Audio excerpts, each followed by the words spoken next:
The biggest issues during last year's legislative session was the statewide teacher strike. Teachers in Wyoming County today are sending a message to lawmakers for the first day of the legislative session. This morning they staged a walk-in and prayer to show legislators they will be paying close attention to the session this year. Some teachers say they are still looking for that permanent fix to PEIA. We'd like to have some answers quicker than what we're getting them. But again, it is a slow process. I understand that, they have to take the time, they have to do it right.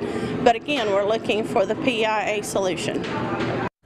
Teachers in Bridgeport were also out in solidarity. They appeared in front of Johnson Avenue holding signs and waving as parents dropped off students. Organizers of this morning's walk-in hope the showing sends a positive message to Charleston. The teachers are still unified.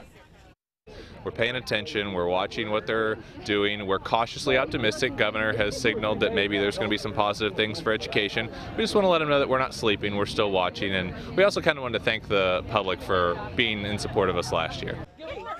Teachers say they wanted the walk-in to coincide with the governor's State of the State address and the first day of the legislative session.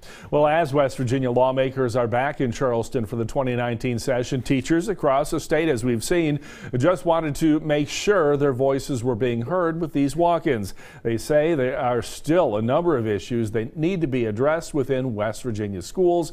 Anchor Brooke Chaplin spoke with teachers in Ohio County about what they feel is important and why they are sending this message.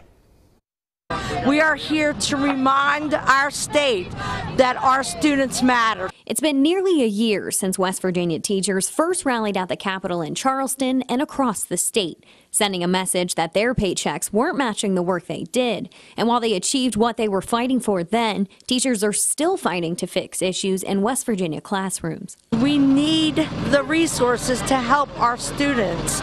We need counselors. We need certified teachers.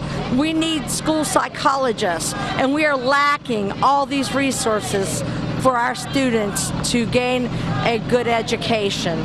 That's why teachers and service personnel from across the state planned a walk-in, standing in solidarity following their strike back in February 2018. Some held signs and wore red for education, but all stood for lawmakers investing in education. We look to the legislature this year to find ways to fund our schools, to put these professionals in the schools to service our students. We hope to find a fix for PEIA and a reform funding of education that doesn't include privatization and charters, which will take money away from our public schools. West Virginia DHHR recently found in order to bring our education standards up to where they should be, it would cost upwards of $100 million.